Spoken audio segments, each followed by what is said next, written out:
वो कोई मुजरिम नहीं था, कोई मर्डर करके नहीं आया था, कोई रेपिस्ट नहीं था, कोई काम नहीं किया था उसने।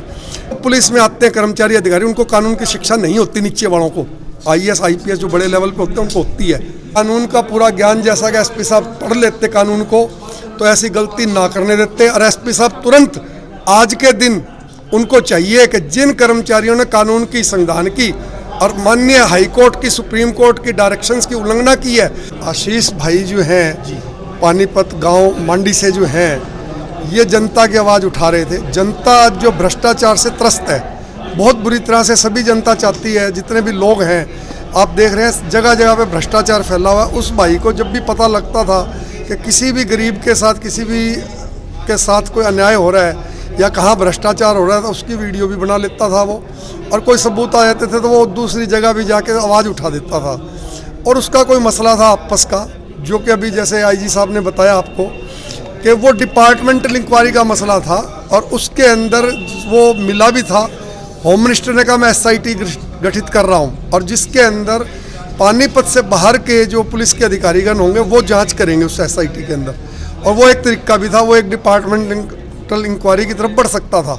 वो एसआईटी करके करते, वैसे डिपार्टमेंटल इंक्वायरी करते जैसा बताया, तो उसके अलावा ये मामला नहीं बनता। इसके ऊपर इस तरीके से जो पर्चा दर्ज किया गया, आज का ज़माना जो है ये आप समझ रहे हो कि भी इलेक्ट्रॉनिक ज़माना आ चुका है, ऑनलाइन का ज़माना है। सुप्रीम कोर्ट की, हाई कोर्ट की डायरेक्शंस भी हैं कि जो भी मसला होता है ऑनलाइन चले। तो अभी ऑनलाइन के अंदर एफआईआर भी आजकल ऑनलाइन होती है। तो इसके बारे में मुझे जो पता लगा कि इसके खिलाफ जो एफआईआर लिखी गई वो भी प्राइवेटली छुपा करके, जैसे अंधेरे में वो बनाई गई, और वो सबकी नज़र से छुपा करके इलाका मजिस्ट्रेट के पास रखी गई कि भी हम उस पर कार्रवाई कर लेंगे। आशीष भाई को कहीं से पता लगा कि भाई तेरे को उलझाने की कोशिश हो रही है, जो तूने शिकायत दी है उस पर तो एसआईटी आज तक बिठाई नहीं, ना उस पर कोई कार्रवाई हो रही है। और क्योंकि ये भ्रष्टाचार उजागर करता रहता था, सबकी आंखों की किरकिरी था।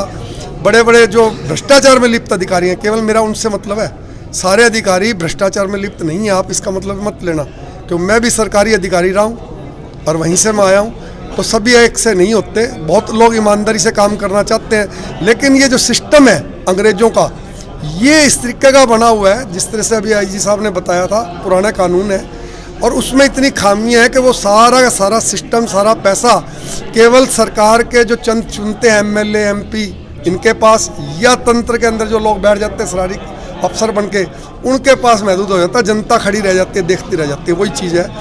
तो वो जो था उसको पता लगा जब कि भी ये चीज़ इस तरीके से गलत एफआईआर हो रही है, तो उसने खुद ही एक बयान जारी कर दिया था कि मैं एसपी साहब के पास 12 बजे पेश हो जाऊंगा, ताकि वो अपने पक्ष बताता कि ऑलरेडी एसआईटी होनी है और जो मसला है ये मसला है, आप कार्रवाई करें। तो उस पर कार्रवाई ना करके, और कुछ नीचे के कर्मचारी अधिकारी जो मैं समझता हूँ कि उन्होंने हायर ऑफिसर्स को, क्योंकि आप समझिए कि जितने आईएएस ऑफिसर होते हैं, आईपीएस होते हैं, क्योंकि मैं इनके बीच में रहा हूँ, कम से कम 18-20 साल का मेरा तजर्बा रहा है। जितने भी आईएएस आते थे, कई दफ़ा हमारे पास भी ट्रेनिंग लेने आते थे कि गोयल साहब हमें बता दीजिए कि क्या कानून आपकी जिसकी मास्टरी है, क्योंकि वो पढ़ करके आईएएस आईपीएस बनते हैं। वो अपने जिस फील्ड के मास्टर होते हैं ना, उनसे भी नई नई कोई बात सीखते हैं, हर एक बात को बारीकी से लेते हैं। वो समझदार होते हैं, जल्दी से गलती नहीं करते। लेकिन मेरा ये कहना है कि एसपी साहब को गलत फीडिंग नीचे से दे के, और ये नीचे एसपी साहब का तो मामला ही नहीं है, एसपी साहब के दस्तखत नहीं होता है एफआईआर दर्ज करने के, नीचे के लोगों ने ही गलत ढंग से वो एफआईआर छुपा के बनाई, पेश करी, और उसी में बगैर उनके संज्ञान में लाए शायद इसको गिरफ्तार भी किया। लेकिन जो तरीका अडॉप्ट किया गया, अगर कानून का पूरा ज्ञान जैसा कि एसपी साहब पढ़ लेते कानून को, तो ऐसी गलती ना करने देते। और एसपी साहब तुरंत आज के दिन उनको चाहिए कि जिन कर्मचारियों ने कानून की, संविधान की और माननीय हाई कोर्ट की, सुप्रीम कोर्ट की डायरेक्शंस की उल्लंघना की है, तुरंत उन पर एक्शन लेना चाहिए। ये एक एसपी साहब का भी दायित्व बनता, तुरंत ले और उनको लाइन हाजिर करा जाए जिन लोगों ने इनको इस तरीके से उठाया है गैर कानूनी तरीके से। जो आशीष को उठाया गया गैर कानूनी तरीके से, उसको लाइन हाजिर करें और इस मामले में उनको तुरंत जो है उसको बेल करवाई जाए, और ये मामला डिपार्टमेंटल इंक्वायरी का जो था डिपार्टमेंटल इंक्वायरी की जाए। और जो भाई पत्रकार और जो समाज सेवी लोग उसकी आवाज़ को उठा रहे थे और दिखा रहे थे, उनको जो मौके पर नहीं भी थे, उसके बावजूद उन पर इल्ज़ाम लगाना कि हाईवे जाम हुआ, जबकि ऐसा हाईवे जाम नहीं हुआ। मेरी भी जानकारी है, मुझे भी पता लगा, ये जो है 9 तारीख को जो है जैसे इसको लेके गए वो वायरल होते ही मैंने इमीडिएटली उसी टाइम देखी रविंदर की स्टेटमेंट के भी इस तरह से बगैर कपड़े आधे पहने हुए थे, अचानक से उठा ले गए। ये तो किसी भी कानून में नहीं है कि भी इस तरीके से किसी को घर से उठा लिया जाए। तो ये तो सरासर उन्होंने कानून की धज्जियाँ उड़ाई हैं। जो कर्मचारी आए थे उनके ऊपर तुरंत एक्शन लेके लाइन हाजिर करें, उनको सबक सिखाया जाए, कानून की शिक्षा दी जाए। क्योंकि जो पुलिस में आते हैं कर्मचारी अधिकारी, उनको कानून की शिक्षा नहीं होती। नीचे वालों को IAS IPS जो बड़े लेवल पे होते हैं उनको होती है, जैसा IG साहब ने बताया उनको होती है, लेकिन उनको गुमराह कर दिया जाता है। उनको सही यथार्थ जो बातें होती हैं ना असली, वो छुपा ली जाती हैं। सर, आज इसके ऊपर जो धाराएं लगाई गई हैं करीब आधा दर्जन से ज्यादा धाराएं। देखो मैं तो अभी कौन सी जायज और कौन सी नाजायज है? ऐसा है, ये सारे तथ्य जो है, एक एक चीज़ जो है, धारा को देखना और को देखना, वो सारी धाराएं लगा तो किसी के पे कोई भी दो, ऐसी कोई हीनियस क्राइम की धारा उसके ऊपर नहीं लगी कि जिसके अंदर जो तरीका अडॉप्ट किया गया उसको गिरफ्तार करके ले जाने का या उसको किडनैप करने का, मैं तो कहूँगा वो किडनैपिंग की परिभाषा में आता है। क्योंकि उनके पास कोई वारंट नहीं था पुलिस के पास। अगर वो कोर्ट से, ऑनरेबल कोर्ट जो हमारे इलाका मजिस्ट्रेट है, उनसे कोई वारंट लेके आते और उसके घर को दिखाते, 4 पड़ोसियों को साथ लेते और उनको बताते भाई ये जो है जुर्म किया है इसने और हम इसको गिरफ्तार करने आए हैं और हम इसको गिरफ्तार करेंगे। जैसे सरपंच है, पंचायत के अंदर मालिक होता है गांव का, और सरपंच को लेते, नंबरदार को बुलाते, किसी और को लेते, फिर जाके करते। वो कोई मुजरिम नहीं था, कोई मर्डर करके नहीं आया था, कोई रेपिस्ट नहीं था, कोई काम नहीं किया था उसने।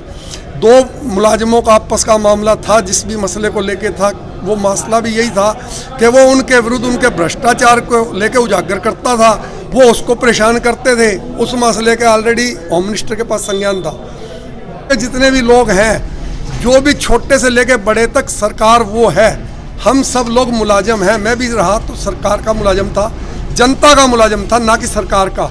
चलता क्या है कि आज के दिन जो ऊपर अफसर बैठता है वो नीचे वाले की मरोड़ी लगाता है, और ऊपर से एक सिस्टम चलता है कि तुम नीचे से इकट्ठा करो। कुछ लोग भ्रष्टाचार में लिप्त हो जाते हैं, डर के कि हमारी ACR खराब हो जाएगी और हो जाएगी। लेकिन सिंघम एक मुंह से निकल गया, सॉरी सिंघम नहीं कहना चाहूँगा मैं, आशीष ही है, छोटा भाई है, तो आशीष ही कहना चाहिए हमें। सिंघम नाम को थोड़ा सा अवॉइड करें। तो कई लोग ये सोचेंगे पता नहीं है अपने आप को दिखाना चाहता है कुछ, ऐसी भावना नहीं है उसकी। ये तो लोगों ने नाम दे दिया सिंघम फिल्म को देख करके, अदरवाइज वो अन्याय के खिलाफ लड़ाई लड़ रहा है। तो हाई एग्जाम को लेकर आधा दर्जन धाराएं लगा दी गई हैं। देखो गैर कानूनी है, वो एक रिकॉर्ड की सारी चीज़ें हैं, और जिन्होंने लगाई है उनको ये कोर्ट में साबित करना पड़ेगा कि भी ऐसे ऐसी ये चीज़ें हुई। मुझे जो पता लगा है कुछ मेरे पत्रकार भाइयों का कि वो वहाँ पे थे ही नहीं, मौके पे घर पे थे, कोई कहीं पे था। क्लियर कर दूं आप, अभी IG साहब वाला सिस्टम है ना आपका, वो पुलिस का एक एकाधिकार है। अभी वो जैसा भी चाहे अपनी कंप्लेंट लेकर के अपनी धाराएं ऐड कर देती हैं। उन धाराओं से, कोई धाराओं को ठीक कह रहे हैं गोयल साहब कि उसे कोर्ट में सबूत देना होता है। अब वो जो तफ्तीश करेंगे, उस तफ्तीश में क्या सबूत देंगे? आप डकैती की धारा लगाओगे, आप चोरी की धारा लगाओगे, आप सरकारी काम में रुकावट की धारा लगाओगे, यही धारा लगा सकते हो ना। उनको प्रूव तो करिए उसने क्या डकैती की, क्या चोरी की, क्या भ्रष्टाचार किया और क्या सरकारी काम में बांधा डाली, जब वो खुद कह रहा है कि भी मैं तो आऊँगा। अब एक बार